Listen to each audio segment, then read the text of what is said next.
네, 안녕하세요. 네, 이제 면접에 관한 얘기들을 이제 좀 풀어갈 텐데요. 지금 저희가 시간표가 상에 약간의 이제 혼동이 좀 있어가지고요. 여러분들이 좀 힘들었긴 할 텐데,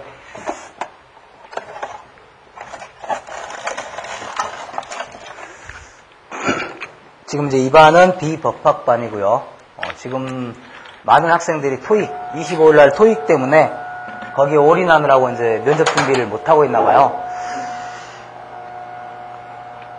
네, 근데 이제 영어 점수는 별로 안 중요합니다. 50점 차이가 최대 많이 반영된 데가 0.5점입니다. 0.5점. 근데 이제 받을 수 있는 한은 최대한 받으라라고 하는데, 또 거기다 또 올인하고 있으면 좀 걱정스럽기도 합니다. 자, 아무튼, 먼저 출발한 사람들이 항상 이기고요. 제가 작년에도 보니까 9월 면접반은 저는 함께 했습니다. 니트 성적이 좋아요? 그렇지는 않았습니다. 네. 니트 성적이 좋아서 9월 면접반은 아니었거든요. 왜냐면, 여러분이 지금 지원한 데보다 세게 간 친구들이 별로 없거든요. 네, 9월 면접반들이. 자, 아무튼, 그런 식으로 좀 정리해 주시면 무난하리라고 보고요. 자, 비법학에서 혹시 사법시험 공부하신 분 없으시죠? 예, 그러면 법학에 대한 기본적인 것들을 조금 여기는 좀 해야 될 것 같아요. 그렇죠? 예. 그리고 심화반이랄지 이쪽 가서 이제 법적 사례 문제랄지 나머지 것들 좀 많이 하게 되고, 물론 여기서도 하게 될 거고요. 그 다음에 교재가 지금 현재 이 교재가 사실은 법대생보다는 비법대생을 위해서 나왔어요. 예. 그러니까 한번 읽어보고 가야 되지 않냐라는 거죠. 그 다음에, 그런 대신에 문제가 이제 좀 많이 빠졌어요. 지금, 그래도 문제가 꽤 되긴 한데요. 문제, 한 문제 정도, 두 문제가 빼놓고는 전부 제 문제인데요. 저는 그 좀 빠져 있습니다.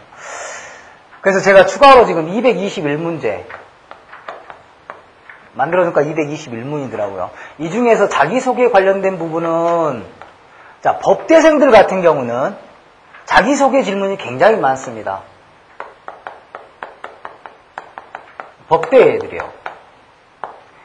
법대 애들 같은 경우는 네가 제대로 법 공부했니? 라는 얘기죠. 네? 제대로 했니? 라는 걸 확인할 필요가 있어요. 여러분들 같은 경우는 뭘 물어보냐면 자기소개서 질문은 거의 이제 정해졌어요. 기본적으로 우리가 이제 분쟁 해결을 하게 되면요.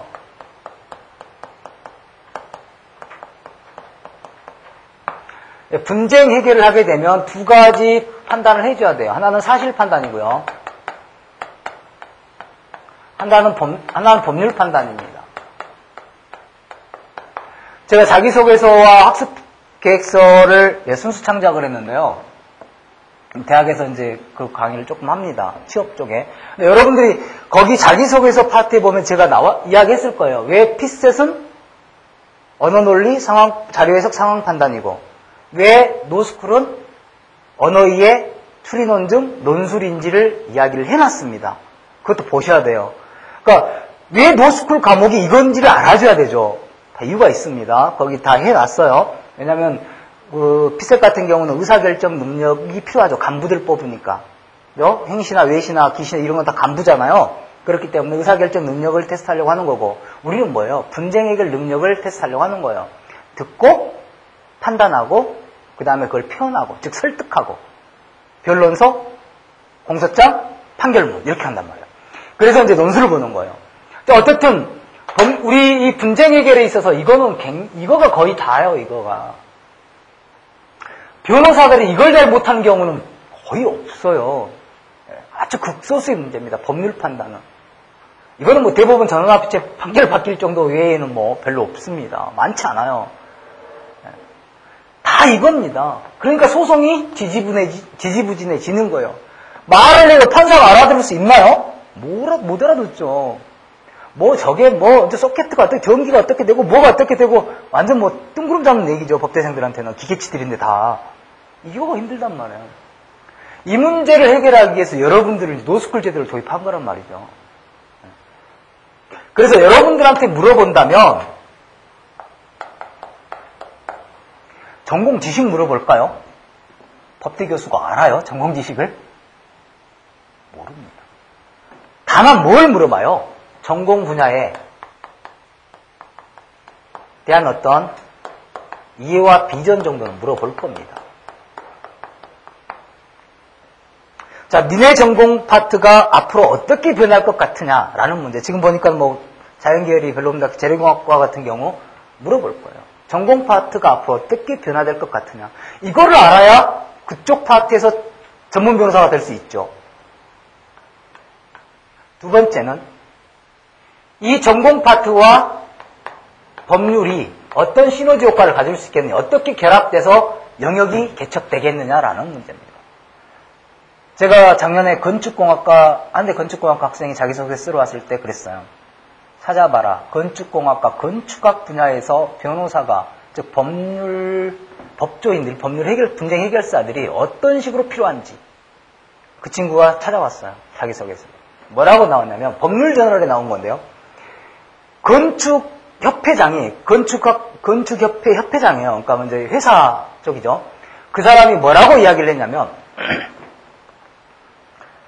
앞으로 사법시험 변호사들은 변호사를 하려면, 즉 건축 관련 소송, 분쟁 해결을 하려면 이 변호사들로 하여금, 그 사람 그래도 조금 양호한 편이에요.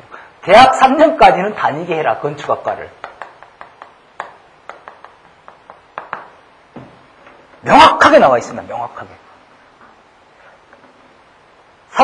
사법연수원 나와가지고 네가 뭐 노동사건 한번 해보고 건축사건 한번 해보고 나서 건축 관련 전문 변호사라고 이야기하지 말고 건축학과를 3년은 다녀봐라 그럽니다. 제가 보기엔 3년 다녀도 안 될 것 같기는 해요.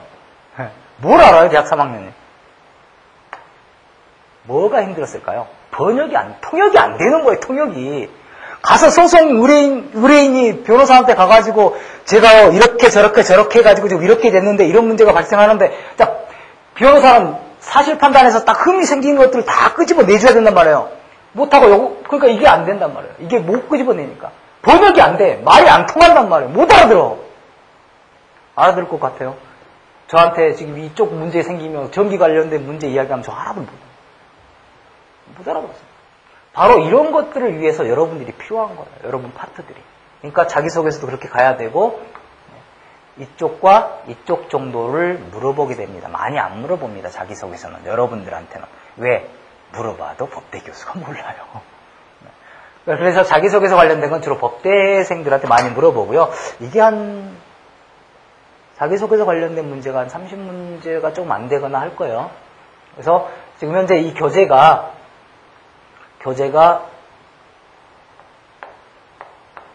사실은 작년에 다 만들어 놓았던 거, 작년에 출판되었던 건데요. 여기다가 올해 거 조금 추가해가지고 또 작년 거 좀 많이 버리고 해서 이제 문제집으로 나올 건데요.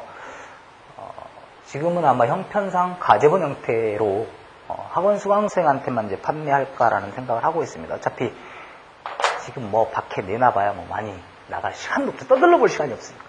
제가 보기에는 지금 시중에 노스쿨 면접 교재가 제대로 나와 있는 교재가 별로 없습니다. 이럴 때부터.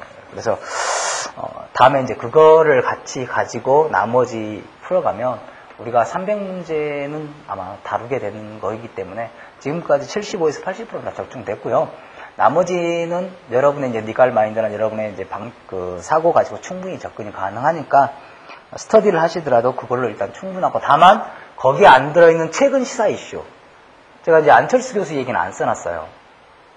폴리페서 문제가 될 수도 있거든요. 그래서 그런 문제는 제가 다음에 한번 말로 다뤄보겠습니다. 그러니까 폴리페서냐 아니면 정치 혐오증이냐 뭐 이렇게 두 개를 가지고, 정치 혐오증의 이제 폴리페서 문제는 여러분이 아시니까 정치 혐오증이란 말들이 얼마나 모순을 갖고 있는지에 대한 얘기를, 또 민주주의 원칙에 반하는지에 대한 얘기를 같이 또 더불어서 해보려고 합니다. 그래서 그 정도로 하면 아마 문제풀은 충분하리라고 보고요. 거의 충분하리라고 보고, 다만 최근 시사 이슈 된 건 여러분들이 봐주셔야 돼요. 국제적인 거, 특히 경제학부, 아까 경제학부인가요? 누가 경제학부였죠? 경제학부 있었던 것 같은데? 경제학부나 이런 데는 이제 지금 현재 뭐 프랑스 금융위기랄지 이런 것들 좀 생각을 해 주셔야 될 거고요. 카다피는 들어가 있습니다. 네, 리비아 카다피는 들어가 있고요. 저항권 관련도 들어가 있습니다. 자, 이제 면접에